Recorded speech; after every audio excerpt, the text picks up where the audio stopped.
all narcissists have lack of empathy. That's part of the diagnostic criteria for narcissistic personality disorder. But I think with covert narcissists, I think they try to act like they do. Malignant narcissists Definitely. don't.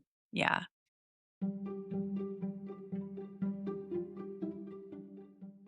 Welcome to Two Queens and a Joker, my narcissist ex and me. I am Brenda. I'm Sara. Sarah and I thought today we would talk about signs that you're dealing with a covert narcissist. We seem to think, I think we agree on this, that our Joker is mostly a covert type, but I think that probably most narcissists maybe kind of swim in and out of the different types, and maybe just have kind of like their core narcissistic type. I've definitely seen him be malignant and nasty and just downright cruel. But for the most part, I think he probably falls under covert, also known as vulnerable narcissist. So let's jump in, Sarah. I want to tell you, so I'm reading from a list from a blog post that I wrote a long time ago, or some time ago. I don't know when it was. So we're just going to kind of go down the list. But the first one on the list is excessive sensitivity to criticism. And I just want to read what the description is, and then we can talk about it. But covert narcissists often react disproportionately to any form of criticism. I can definitely say I've witnessed that, seeing it as a personal attack rather than constructive feedback. This hypersensitivity can create a tense atmosphere, making it difficult for people around them to express honest opinions. They may seem fragile, and their defensive responses can leave you feeling guilty for simply sharing your thoughts. If you notice your interactions feel more like walking on eggshells, this could be a clear sign of covert narcissism at play. Oh. Does that Yeah, resonate 100%. with you, That's Sarah? the Joker. 100%. Like, I can't even think back in the last 25 years where I was able not even to give a criticism, but feedback, anything without there being an explosion or somehow turning it around to I'm a horrible person for expressing this. Even if I was like trying to help him, like time management, our Joker, horrible at time management, worst on the planet. So, like, I'm anal when it comes to time management, and I know this. So, like, I would be like, oh, okay. So, if we get invited somewhere and it's at 5 o'clock, I'll tell the Joker, I've learned over the years, I'll tell the Joker we need to be there by 4:30. Mm, That way, stops a fight, stops anything from being my fault of why we couldn't be there by 5 o'clock that you're supposed to be, yeah, because if you tell him 4:30, we might make it there by 5. yeah. He's always been that way. I mean, he was that way when I knew him too. There was just always something else that had to be done that could have been, that didn't matter, like something trivial. W- Anecdotally, I've heard a lot of people say the same thing, like so many started and unfinished projects or promises. We've experienced that too, but there's definitely something to it, the Oh personality yeah. type. Like, if you well, you've been to the house. So the front part of my house is primered halfway. And then there's like a little 3 by 5 feet different color on the left side, I think it is. And then in the back, the whole back is painted a dark blue color, but with one patch that still needs to be done. It's just like, I'm like, Was he just testing out colors? no. It was, I'm going to start this. We're going to do this. And just never finished, Yeah. like, I'll Yeah. finish it. No. Like, Right. I No, like don't you? now, like, my lawyer's like, if you're gonna do upgrades on the house, like, you can do that. He's like, but you're putting money in his pocket. I'm like, but my house to me looks like a homeless house, you know what I mean? No, it I mean, doesn't. inside, like, the inside's homey, but I mean, like, the outside, like, I can do so much, like, I wouldn't say gardening. What would I say? Cutting weeds, cutting trees, that kind of stuff. But I want to It's a hire lot of those work. college kids and be like, yeah, here's $200, paint the house. Here's $100 for the back. Do something. Yeah. But like, my lawyer's like, you can't really fix the back because all the stuff is in the back.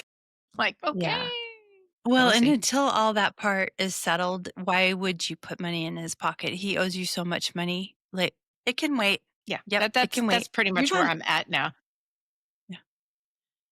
Well, you're inside the house more than you're outside the house anyway, right? Definitely. Definitely. I just feel when their friends come over and I'm like, Mm. swear normally I would be more attentive to the outside. It's just I don't have it in me. to put money in his No, pocket. I don't have it in me to do no. that, no. That's a lot of work too. I mean, I've been to your house before when he was still there. And I mean, not to give him any credit, but when there was room for that to be taken care of, it was. And it will again. Yeah, It's so most definitely. unimportant. Yeah. You're being environmentally conscious by not, weed whacking or watering or whatever. It's the desert. Yeah. My front and backyard are the desert. I'm conserving water, most definitely. Yeah. You're returning it to its natural habitat. That's honorable. California, it's not green California anymore, it's brown and yellow California. Hmm. Yep, exactly. Yeah. No harm, no foul. Yeah. Okay. So sorry, I took us on a big old tangent there. I read something recently about how they walk in front of you. Like they'll take off. Have we talked about this before? I don't think we have. No, I don't know Or if have we've we? talked about it before, but most definitely, yes. He would Yeah. definitely walk in front of me. Yeah.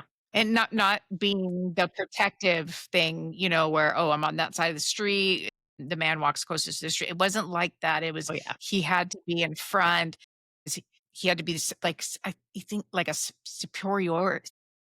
Yes, Like, I'm gonna walk in front of this woman. I'm better than she is. She can walk behind me. She's second in this relationship. for sure. And I think that's kind of the consensus of why people think they do that is that it's just a way to show superiority or lack of care or both. And I can tell you, like what you just said, I having it experienced it with him, that's what it felt like. Like he's too good to walk with me, or he doesn't have to wait for me. I remember getting in a big fight with him one time about that because he took off and he crossed the street and the light was red and I wasn't going to cross and I was pregnant and had Alyssa. I would think I had her in a stroller or something. And I waited for the light and he's got all pissed off at me. Then it come with him. And I'm like, you're like 15 feet in front of me. No. Yeah, But that's a agreed. pretty common thing. That's one of those things where when I talk about, I've talked about this before, when I started doing this work, it was a lot of women coming in and telling stories about these men that they were with. And I would be like, this sounds really familiar. Are they dating him?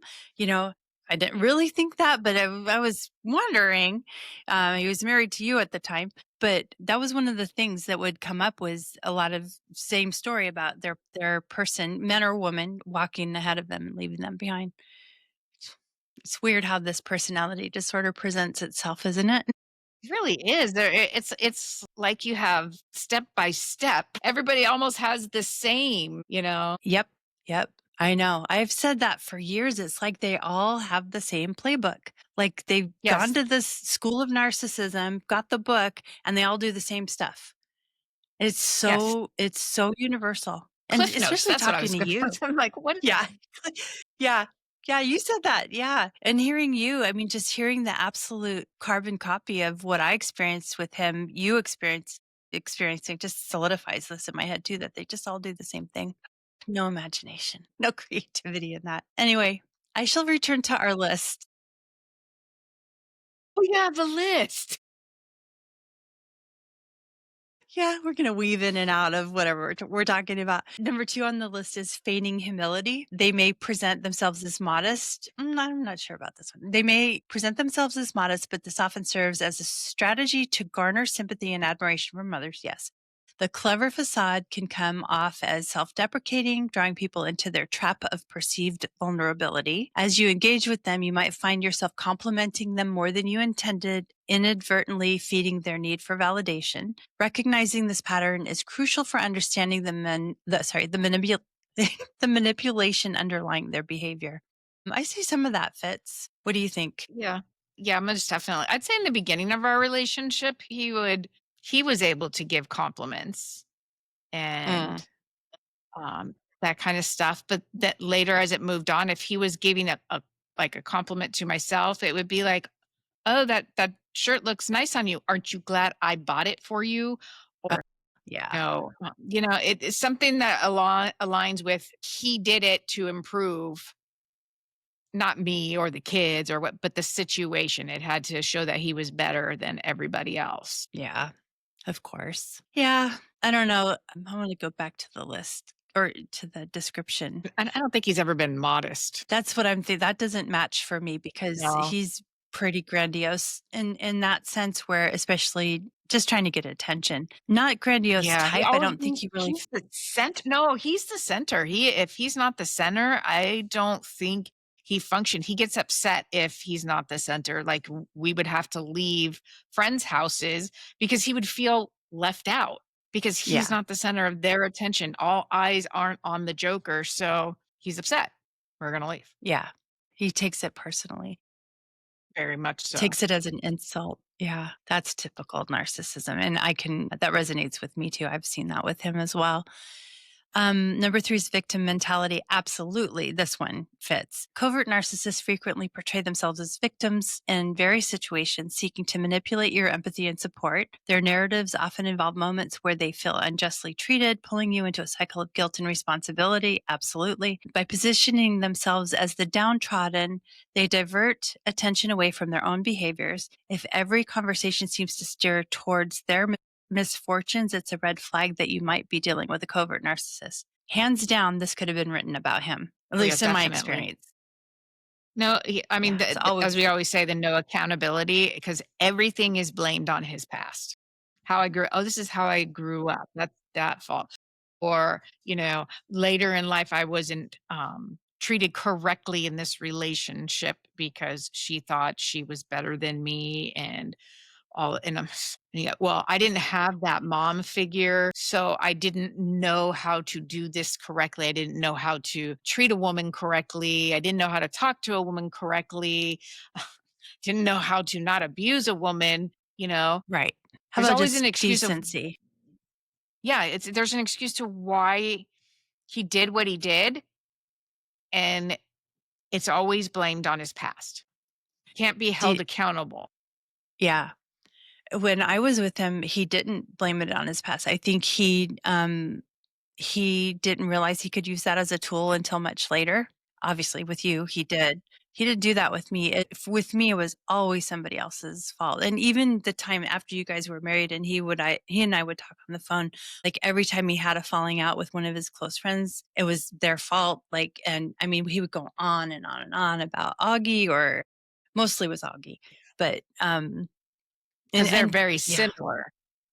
Mhm. That makes sense, right?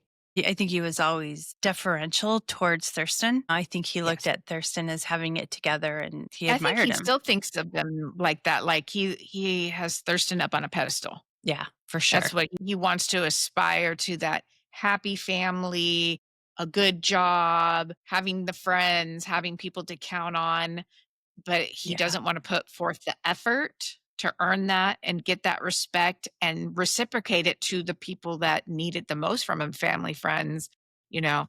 Yeah. He just wants it His given to kids. him. Right.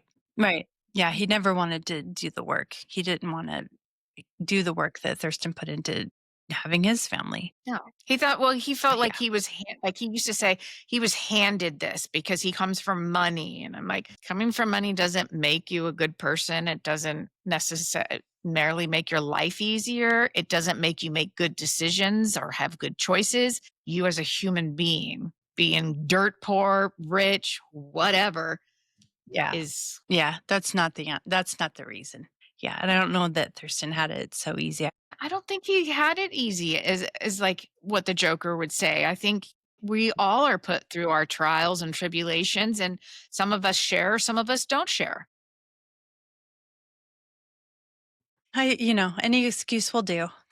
I feel like I say that a lot these days. Like just any reason to deflect is good enough, whether it makes sense or not. Well, here's the big one that's for all. This is not covert. This is for all narcissists. It's lack of empathy. While they might seem compassionate on the surface, covert narcissists struggle to genuinely understand or share the feelings of others. Their responses often lack depth, leaving you feeling unheard or invalidated, even when they appear to be listening. Absolutely. This emotional disconnect can be jarring. You might find yourself pouring your heart out while they respond with superficial platitudes.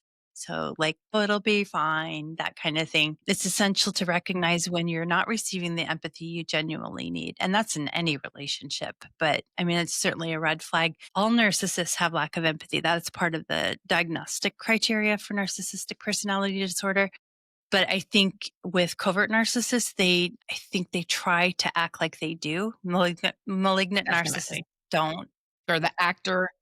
and that "Oh, yeah, I'm so sorry. This is so sad. Let me help you. Let me do this." It was the No. show. They put on their award-winning show, and Mhm.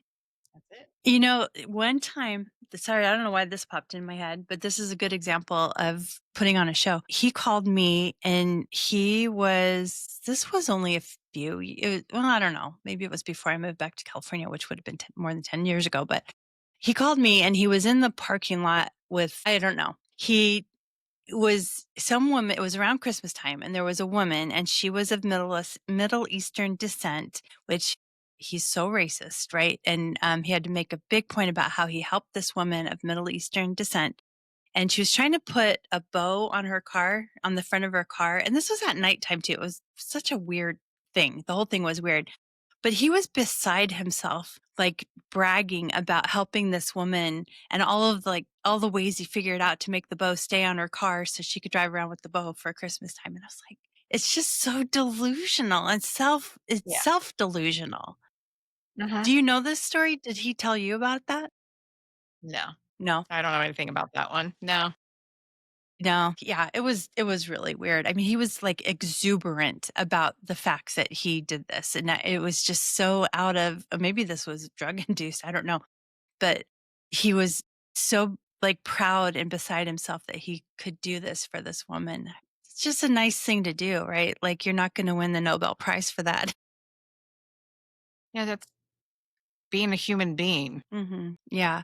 But I maybe mean, that's the extreme of it, like, not understanding what the feeling of empathy is, and then knowing that some people help other some people help other people and just genuinely do that, and he's kinda trying to fake it, like, "Well, this is I've seen other well, that's people why do he's this." gotta point it out so it can seem like he has that empathy, that Yeah. he has it in him to be that person, where Yes. or a non-narcissistic person who does that for another person doesn't think twice about it. They don't have to brag about it. They don't, they're not writing, "My God, today I put a bow on this woman's car," and publishing it in the New York Times. It's you being a human Exactly. being. You don't Right. even think, I would never think twice about that. I'd be like, "Okay, yeah, I'll help you. Here, let me tie it on. You have a good day. Bye." Yeah. Yep. Yep. But no, he had to call his ex and brag about it, right? So, Yeah. yeah, it's just I wonder if that's bizarre. like when, like, maybe we started our down in the marriage, maybe, like, and he's looking for somebody to say, "Oh, yes, you're a good person. Yes, you did something good." Because, yeah, That's probably yeah. I mean, I don't know what the timing of all that was, and I can't remember when yeah. this was. It just doesn't feel like it was that long ago. I think we get to the point, well, at least I got to the point in the marriage where I was like, "Dude, I cannot keep feeding this man's ego." Right. Saying you're a good human being, saying, "Oh, you're good. You're here for the children. You're here for me." Basically, lie. I mean, I lied about stupid shit to my family. Like, "Oh, yes, we went as a family to Choo Choo's water polo." Didn't happen. It was me and the Yeah. kids. Or, we went as a group out to the zoo, or we did something. No, it was me and the kids. But and I did that for him. I gave him that mask. I gave it to him. I let him wear that mask because I told people, "Oh, yeah, he's being a good father," or, "Yeah, oh, yeah, he does this." And he didn't. But you don't want people to know that about what's going inside your house. You've been Right. conditioned to not let that in. You don't wanna let anybody know the darkness that is dwelling in your home, 'cause it can be scary. Well, and then you have to admit it to yourself if you tell it to other people, right? It makes it Well, more real. yeah. It took Yeah. so long for me to admit it to myself, to finally talk about it. God freaking jeez. Even when you and I first started talking about it, I think it was really hard for you to share what happened. I still have moments when we visited your group, and it brought back some flashes, and I'm just like, "Wow, okay." How you were saying there, "Are these people married to my joker? Are they Yeah. dating my joker?" Because, oh my Right? god. And I was like, Yep. "Oh, geez." And just struck a nerve. And after the last one that I was on, I it was emotional. It was very emotional, and I felt so sad for everybody in that group that we have to do this, that we have to be in a group for this, that this type of person, this joker, exists in the world and seeks people out to destroy them. Yeah. Yeah. It breaks my heart too. Every time I get a new client or somebody new joins the group and I hear, we all hear it, they share their story. There are so many times where I'm holding back tears because I think, especially people who are trying to figure it out, those really get me because they want so strongly to believe that this isn't the case. And they're looking for evidence to prove or disprove. And then they start in the group and they hear these stories and it's the same thing with everybody. Like we all think, oh my God, they all do the same thing. And it's just heart wrenching. You need to make more money because let me tell you, I couldn't do it. Emotionally affects me when I was in there, and I was just like, how does she do this? How does she separate herself and not walk away every day and hit the bottle? Who says I don't? But I mean, I under like we need to get it out, and that's why we have these groups, and people are there to tell us that, listen, I'm here for you. I understand you. I will listen to you. And I Hmm. think because we weren't like that for so long, we didn't have that. It's very, very emotional. I think Yeah. even probably more emotional than like other people maybe going into a different kind of group because that was taken from us. Yes. Yeah. And we were so blindsided. And it's so gradual that you just don't realize until it just gets unbearable. And then you don't want to believe it. And I see that a lot too. Questioning, are we the bad people? Wait, let me think back. Yes. He said I was the maybe I'm the bad person. Let me look back. Am I the bad person? And so you Yeah. question that and you stay longer because you question yourself when you should never doubt yourself. You should go with Yeah. your gut. Go with your gut is the best advice I think any narcissistic abuse survivor can get because your gut's probably been screaming at you and you've just had so much self-doubt and somebody telling you're wrong about everything. You learn to not trust it. You don't listen to it anymore. And I think that's one of the things you have to get back online really quickly when you get out of the relationship or you start thinking about getting out of the relationship because your intuition is not going to lie to you. All right. So we are not going to get through the whole list on this episode, but we will finish it on the next episode. And hopefully, this is all relatable to everybody, and you can resonate with this list, and it makes sense to you, and you realize that you're really not alone. There are plenty of us out here that have had almost the exact same experience. So we'll see you next time. Thank you for listening. Thank you. We hope listening to our stories helps you know that you're not alone, you're not crazy, and you're not to blame. Please join us for our next episode where we'll share more about our healing journey and how we each got out and are staying out.